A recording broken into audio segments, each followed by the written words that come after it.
تو آگے اس لیے حدیث میں آتا ہے کہ زینوا منازلکم بالصلاۃ وقراءۃ القرآن، لوگوں اپنے گھروں کو نماز سے اور قرآن کی تلاوت سے آباد رکھو، انہیں خوبصورت بناؤ۔ آج ہم نے گھروں کے اندر ٹی وی آباد کی ہوئی ہے، آج ہم نے گھروں کے اندر سنیما آباد کیے ہوئے ہیں، لیکن اللہ کا رسول پر فرمان ہے آباد کرنے کی چیز ہے تو وہ نماز ہے، وہ تلاوت ہے۔ اس لیے آج گھروں میں سے برکتیں نکل گئی ہیں۔ ایک حدیث میں آتا ہے، میں بس آخری بات کر کے نکلتا ہوں، ایک حدیث کے اندر آتا ہے کہ لوگوں ان الذی لیس فی جوفی شیء من القرآن کبیت الخرب، لوگوں جس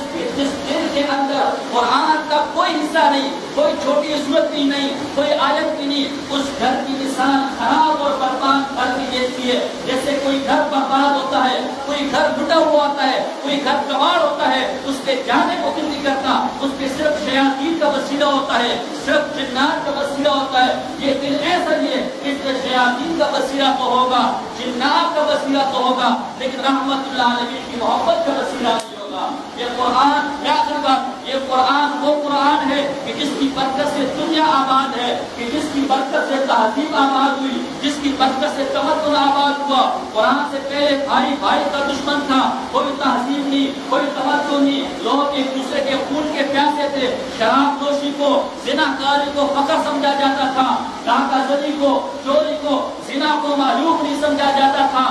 برسوں تک لڑائیاں چلتی رہتی تھی، افرا تفری کا عالم تھا، بے حسی کا عالم تھا، بے چینی کا عالم تھا، دنیا کے اندر ہر طرف ظلم و ستم تھا کہ اللہ کی رحمت کو جوش آیا۔ وہ اللہ کہ جو خزاں کے اندر بہار لانے والا ہے، وہ اللہ جو خزاں کے اندر بہار لانے والا ہے، وہ اللہ جو سخت رات کے اندر بل بلاتے انسانوں کو اور بل بلاتے حیوانوں کو اور تڑپتے کیڑے مکوڑوں کو اپنی رحمت سے موسلا دار بارش بنا کر حیات نو دیتا ہے، وہ اللہ جو ظلمت گدا سے سہارے نو پیدا کرتا ہے، اس اللہ کی رحمت کے دریا نے جوش مارا اور رحمت للعالمین کو دنیا میں محفوظ فرمایا، اور قرآن اس کے اوپر نازل فرمایا۔ جو قرآن انسانیت کا منشور ہے، جو قرآن ہدایت کا نور ہے، جو قرآن زندگانی کا دستور ہے، یہ قرآن آیا، اس قرآن نے وہ انقلاب برپا کر دیا کہ دنیا بدل گئی۔ اس قرآن نے گلی کوچوں کو بدل دیا،